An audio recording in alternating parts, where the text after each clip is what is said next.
그래서 그 질문에도 있더라고요. 즐거우신 적이 없냐. 근데 아무리 돌이켜 생각을 해봐도 단 한 번도 즐거웠던 적이 없어요. 챗 GPT가 만든 시들을 만약에 묶어서 냈을 때 그걸 구매해서 읽을 사람들이 많을까요? 호기심에 처음에는 있을 수 있겠지만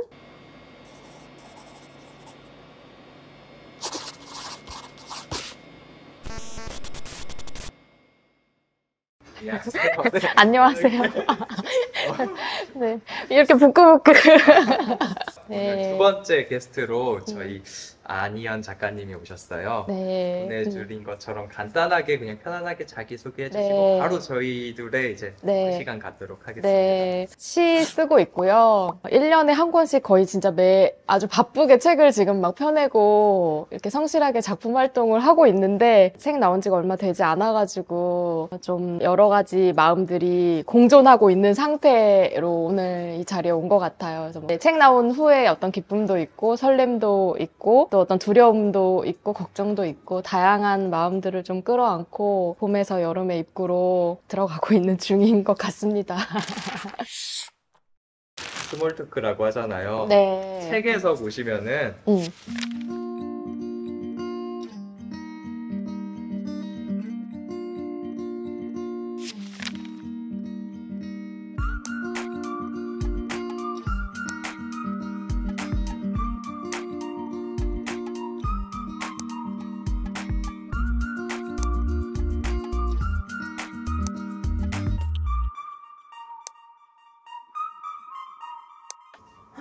이제 나오나 봐요. 완전 두근두근. 바뀌었을까요, 과연? 바뀌었을 것 같아요. 오. 등나무로 오늘 등나무. 냉소적인 태도를 지니고 있고 완벽을 추구합니다. 복잡한 사고방식을 가지고 있으며 문제 해결을 위해 집중할 줄 아는 사람입니다. 오, 그렇군요. 계속 바뀌긴 바뀌는 거겠죠? 네. 근데 어쨌든 제가 장미라는 사실은 변함이 없으리라는 생각이 들기도 하고요. 그렇죠? 네. 네. 최근 들어 그 질문을 여기저기서 좀 듣게 됐어요. 그러니까 이게 되게 단순하게 생각하면 되잖아요, 사람이. 그냥 그런데 저는 이 질문이 가지고 있는 어떤 의도나 아니면 그 질문을 하는 사람의 마음이나 그 질문이 형성하는 사회적인 맥락이나 이런 걸 자꾸 궁리를 하고 고민을 하게 되는 거예요. 일단은 이게 무슨 일인가 생각을 해볼 것 같고 받아들여야 하는 시간이 좀 걸리겠죠? 나한테 주어진 이 현실이 왜 나한테 도착했을까?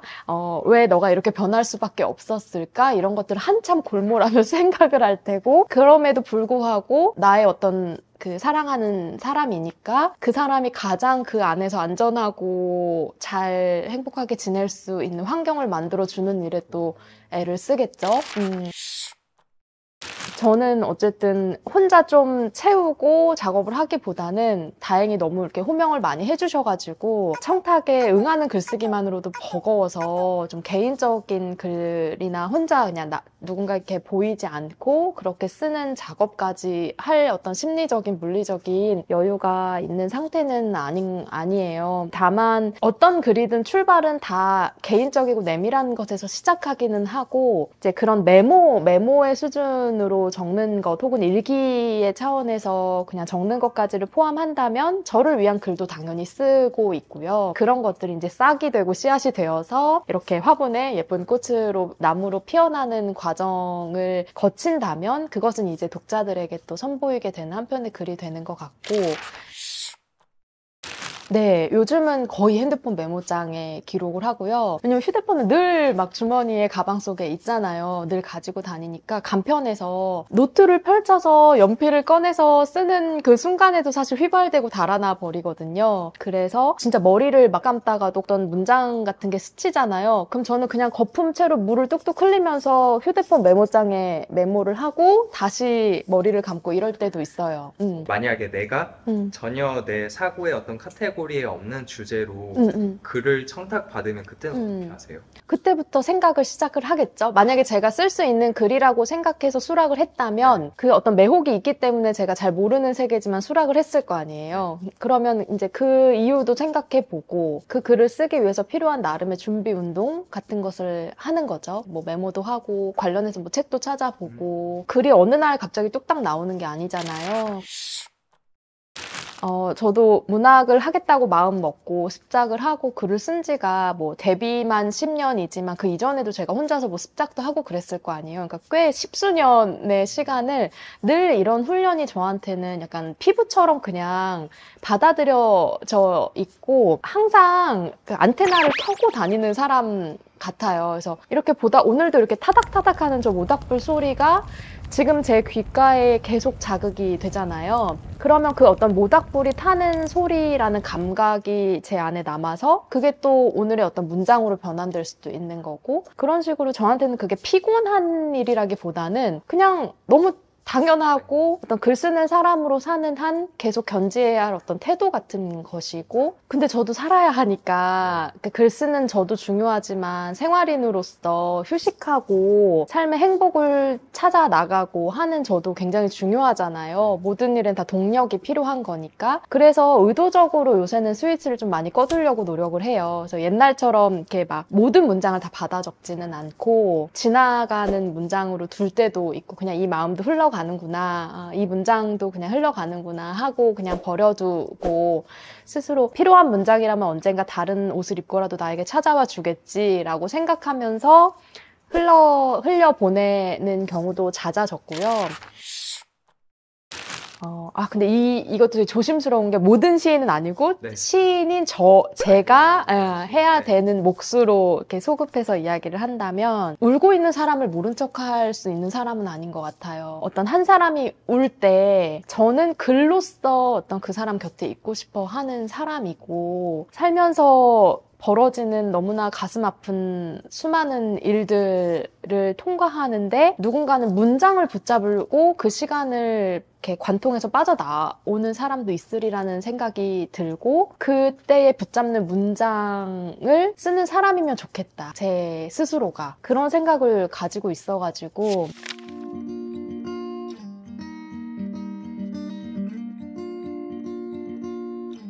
그러니까 이게 힘든 거죠. 대충이 안 되고 아픈 사람 옆에 놓여야 되는 문장이니까 함부로 쓰면 안 되고 그 사람의 어떤 시간을 충분히 짐작하고 그 사람이 한 걸음 더 걸어갈 수 있게끔 하는 문장을 써야 된다는 제 안에 어떤 당위, 이유 이런 것들이 있고 하니까 저의 글쓰기는 한 번도 즐거웠던 적이 없어요. 그래서 그 질문에도 있더라고요. 즐거우신 적이 없냐. 근데 아무리 돌이켜 생각을 해봐도 단 한 번도 즐거웠던 적이 없어요. 그게 저를 많이 지치게 하기도 하지만 독자분들이 알아봐 주세요, 그거를. 좀 뭐랄까 아파요. 일단 내가 저런 사람은 될 수 없지만 내 옆에 이런 사람이 있다면 정말 좋을 것 같은데 그 사람을 생각하면 또 내가 너무 아파요. 그래서 독자분들이 진짜 많이 힘을 주세요. 계속 써주세요 이런 말들이 네, 저한테는 너무 큰 위로가 되고 그래도 계속 써달라는 말 안에는 제가 발화하는 문장들이 그래도 힘이 있구나 라는 방증이기도 한 거잖아요. 반대로 생각해보면. 그러니까 그게 또 좋아요. 너무 좋고 제가 실망시켜드리지 말아야지 뭐 이런 마음도 있고 계속 성실하게 아플게요 이런 말을 그냥 네 안녕히 계세요 다음에 또 만나요 라는 말처럼 네 저는 계속 성실하게 아플게요 그래서 그 자리에 계셔주세요 이렇게 언제나 힘들 때 펼쳐볼 수 있는 책을 쓰는 사람이 될게요 이렇게 답변을 드리는 것 같고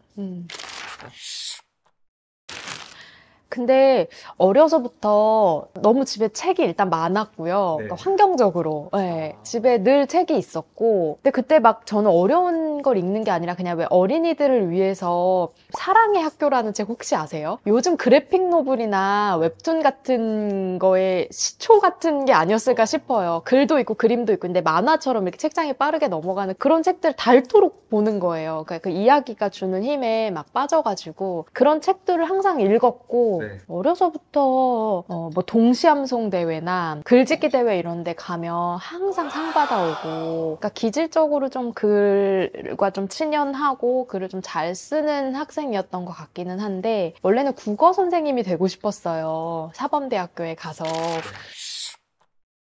근데 그게 또 현실적인 이유들로 제 수능을 굉장히 못 봐가지고 점수에 또 맞춰서 대학을 또 진학하고 하다 보니까 국어교육과의 꿈은 좌절이 되기는 하였지만, 대학에 오고 나서 처음 이렇게 책 많이 읽다 보니까 글도 좀 쓰게 되고, 그러다 보니까 대학원도 문예창작학과로 진학을 하게 되고, 그러다 보니까 또 자연스럽게 시 쓰고 뭐 당선하고 데뷔한 이후에는 계속 또 글 쓰고 책 내고 하는 지금의 삶이 이어진 거죠. 어떤 특별한 무슨 이렇게 계기가 있으면 좋은데 그렇지는 않았던 것 같고, 늘 주변에 책이 있었으니까 좀 자연스럽게 활자가 저의 삶에는 되게 큰 부분을 차지했던 것 같아요. 제가 꽤 오래 참여해오고 있는 낭독회가 하나 있어요. 304 낭독회라는 것인데, 그 낭독회를 제가 뭐 매달 개근을 하지는 못해요. 그러나 마음 한켠에는 항상 그것을 완주하고자 하는 마음이 있고, 그 완주하는데 제가 어떤 쓰임이 있기를 좀 바라는 마음이고, 그런 생각을 좀 가지고 있는데요. 그런 방식도 하나의 어떤 제가 시로서만 할 수 있다고 믿었던 일들을 조금 더 확장하는 과정이라는 생각을 하고요. 해소인지는 잘 모르겠어요. 그리고 해소가 되어서는 안 된다고 생각하기도 하는데, 어떤 제가 그 고통을 극복하거나 그렇다기보다는 그런 어떤 고통의 순간들이 너무 쉽게 휘발되지 않도록 이렇게 보온병 같은 데다 이렇게 잘 담아서 보관하는 과정이 저한테는 그런 낭독회에 참여하는 일이기도 하거든요. 해소하면 안 된다는 그 감정이 네네. 제가 볼 때, 그러니까 제가 어떤 좋아하는 말 중 하나가, 사람은 부끄러움을 항상 가지고 있어야 된다는 말이거든요. 네. 왜냐면 절대 신도 그렇고 완벽한 존재는 없기 때문에 부끄러움을 항상 가지고 있어야 된다는, 그거랑 같은 결 같거든요. 맞아요. 네. 제가 어디 인터뷰에서도 딱 그 말을 했었어요. 인간이 부끄러움을 잃으면 끝인 것 같다. 근데 이게 수줍음 이런 의미의 부끄러움이라기보다는 나를 열고 계속해서 나아가려는 태도? 그게 저는 인간에게는 부끄러움이라는 생각이 들고, 그건 너무 중요하고 그걸 잃어버리면 안 될 것 같다는 생각? 그리고 제가 진짜 여행을 좋아해가지고, 보통 이렇게 지방 같은 데에 요즘 동네 서점들이 많이 생기잖아요. 그러면 지방에서 이렇게 북토크 하자고 하시면은 저는 막 두 팔 벌려 환영. 저 제주도 가고 싶어서 제주도 책방에서 저 초대 안 해주시나, 뭐 지금 남해도 가고 싶은데 남해 책방에서 왜 저를 안 불러주시나, 왜 중요한 어떤 뭐랄까요, 이유가 되잖아요. 네. 그래서 제가 여행하러 가는 게 아니라 북토크를 하고 겸하는 거긴 한데요. 그 정도로 여행하는 걸 좋아해가지고, 그렇게 여행하고 맛있는 거 보고 사진도 많이 찍고, 사진을 찍을 때에도 훗날 먼 훗날 시가 될 수도 있을 만한 장면들을 좀 많이 남겨오는 것 같기도 해요.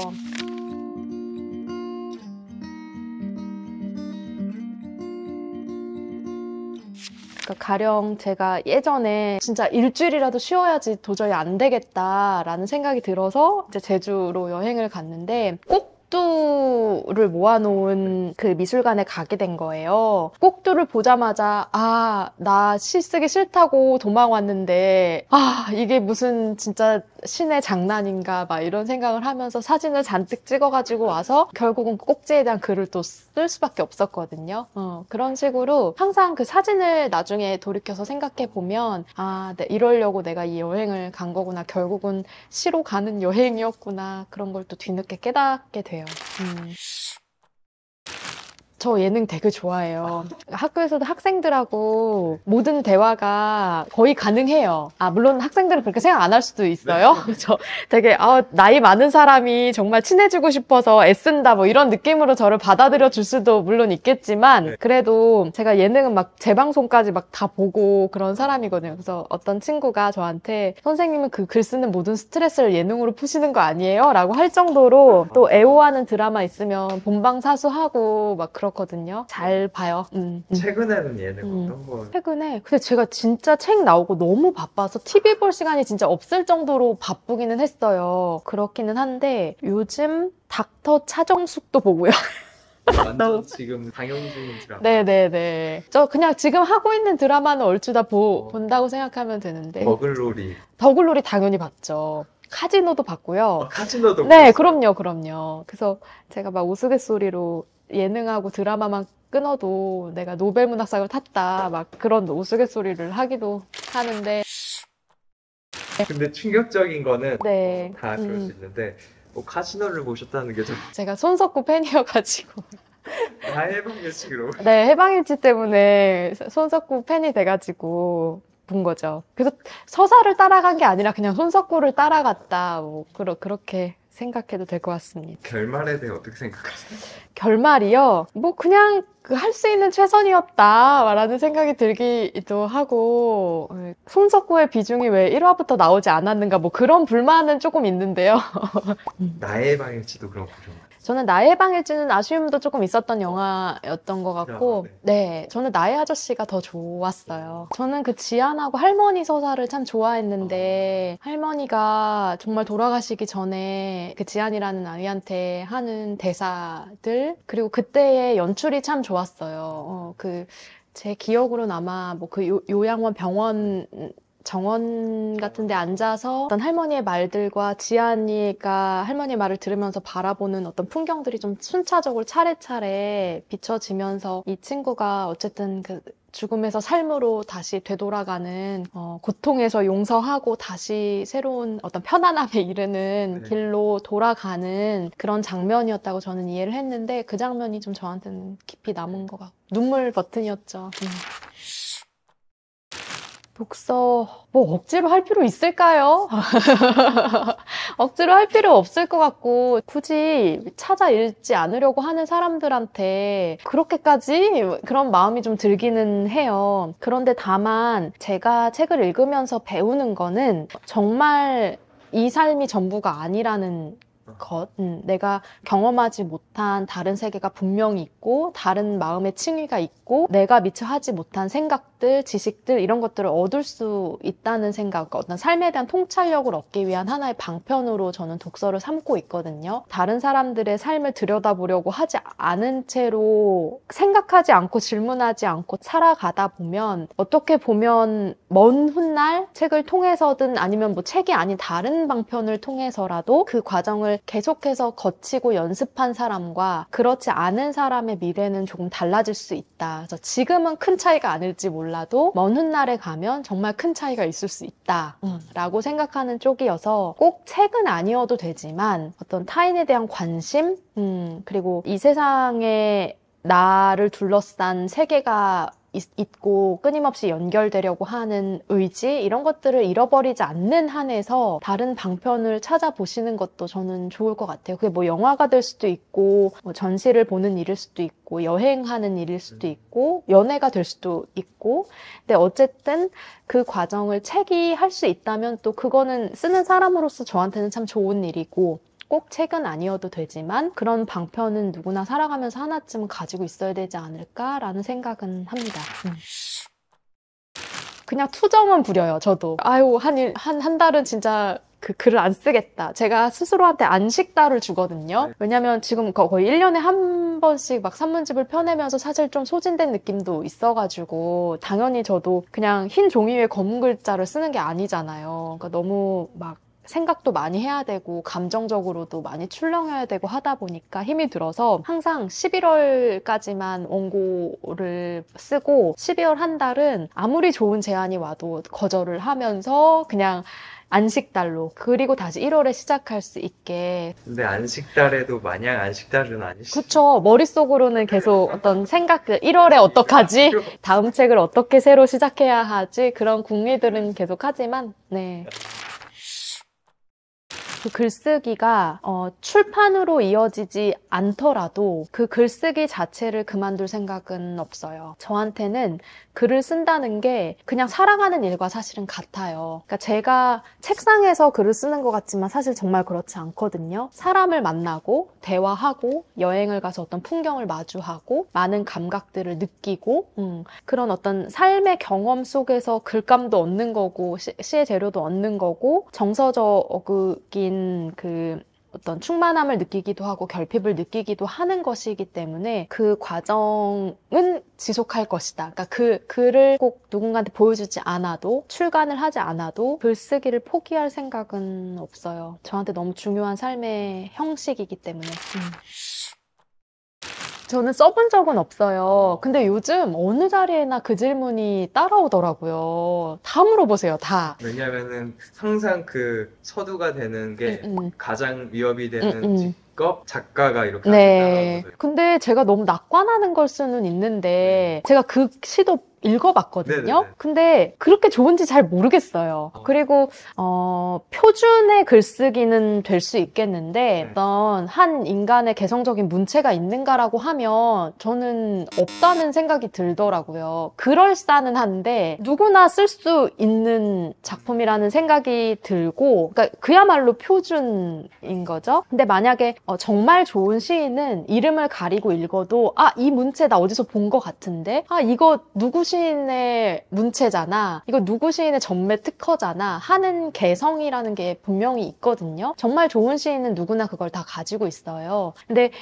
그것을 이 친구가 이 챗GPT가 가지고 있나? 라는 생각이 들면 나중에는 물론 그 입력값을 더 넣어서 누구 스타일로 써줘 만약에 이렇게 하면 얼추 비슷하게는 쓸 수 있겠지만 제 눈에는 그게 보일 것 같아요. 근데 그걸 작가님은 많이 보고 많이 접했기 때문에 맞아요, 건데 맞아요. 네. 일반인이 봤을 때 저는 이걸 이렇게 가리고 이렇게만 해서 하면은 네. 모르지 않을까? 그럴 수 있죠. 네. 그런데 이 친구한테 없는 것이 어떤 감정이나 인지하는 능력 같은 건 없잖아요. 근데 그런 거는 인간이 삶을 성찰해 가면서 그 어떤 얻은 통찰력으로 획득되는 문장이라는 게 있으니까 그런 것들은 인간이 계속 써 내려가고 결국은 그 아주 미세한 차이지만 그 미세한 차이들을 또 알아봐주는 소수의 독자들이 또 있지 않을까? 그러니까 글의 어떤 성격이나 장르에 따라서 잘 소비되는 방식으로 쓸 수 있기도 하겠지만 저는 인간으로서 인간이기 때문에 쓸 수 있는 어떤 그 텍스트가 가지고 있는 힘이라는 게 분명히 있다는 생각이 좀 들었고 그리고 어차피 책은 소수의 독자만 읽잖아요.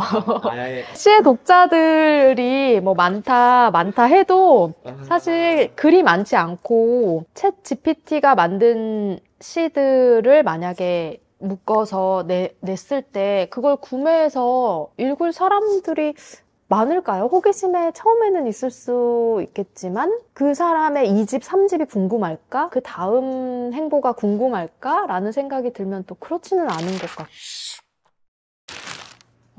이것도 어쨌든 10명의 시인에게 물으면 10개의 다른 답변이 나올 수 있으니까 제 이야기가 절대 정답은 아니겠지만 제가 항상 쓰는 사람은 피부가 없는 사람이다라는 비유를 많이 하거든요. 피부가 없으면 너무 쓰라리고 아프잖아요. 작은 바람에도 방울이라도 떨어진다고 생각하면 너무나 쓰라리고 아픈데 그 피부 없음의 상태를 기본 값으로 가지고 가면서 이 세상의 모든 쓰라림을 헤아려 주는 글을 또 쓰는 사람 그게 저한테는 좀 쓰는 사람의 자리이고 제가 있어야 할 자리 같기도 해요. 근데 이것도 엄청난 오만일 수도 있어요. 인간이 인간의 그 고통을 어떻게 다 알겠어요. 그렇지만 이해할 수 없죠. 이해할 수 없고 고통에 공감할 수 없어요. 그런 마음에도 불구하고 고통에 공감한다는 것은 착각이다라는 것을 그러니까 알아서가 아니라 모르지 않아도 그래도